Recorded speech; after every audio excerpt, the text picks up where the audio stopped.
Disponibilité loyaliste pour aborder sereinement le référendum. Les 4 ténors de Calédonie Ensemble, du Rassemblement, du Mouvement populaire calédonien et de tout Calédonien présentaient cet après-midi à la presse leurs analyses et plateformes communes en vue du référendum.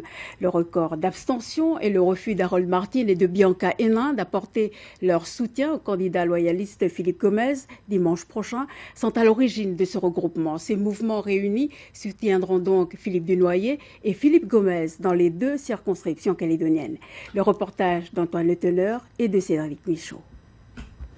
La mine grave des jours qui comptent. Les responsables des principaux mouvements loyalistes ont décidé de se réunir pour aborder sur la même ligne le référendum de 2018. Une conférence de presse solennelle dans le contexte agité de ce 2e tour des législatives. Une abstention record, le refus d'Harold Martin et de Bianca Hénin de soutenir Philippe Gomez, des propos bellicistes de candidats loyalistes, autant d'éléments déclencheurs.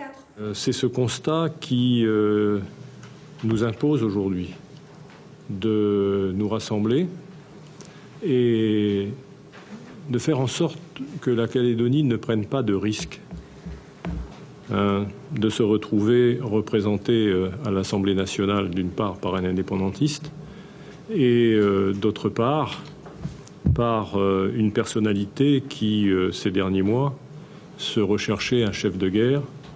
Ces loyalistes unis soutiendront donc Dunoyer et Gomez dans les 2 circonscriptions.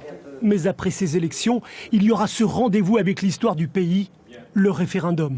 Et si on n'est pas capable de prendre nos responsabilités maintenant, avant 2018, on aura peut-être des responsabilités beaucoup plus grandes dans ce qui se passera en 2018. Et on aura été pas à la hauteur des enjeux, pas à la hauteur de l'histoire du pays, pas à la hauteur des attentes des Calédoniens. Donc on va essayer d'être à ces 3 rendez-vous. L'objectif est clair, aborder d'une seule et même voie loyaliste les discussions pré-référendaires. La méthode, le dialogue avec les indépendantistes, mais aussi avec la population calédonienne, au travers d'états généraux sur l'avenir. Les adversaires d'hier s'engagent aussi à s'accorder sur une politique de relance économique, un vrai programme politique qui devrait se traduire dans les institutions avec un but.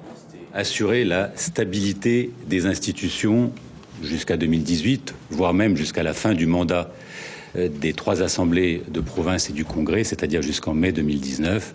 Ça se traduira bien évidemment au niveau du Congrès de la Nouvelle-Calédonie, du bureau de ce Congrès et du gouvernement de la Nouvelle-Calédonie. Les électeurs valideront-ils dimanche les consignes de ce regroupement loyaliste historique ? Ce 2e tour prend en tout cas plus que jamais l'aspect d'un pré-référendum.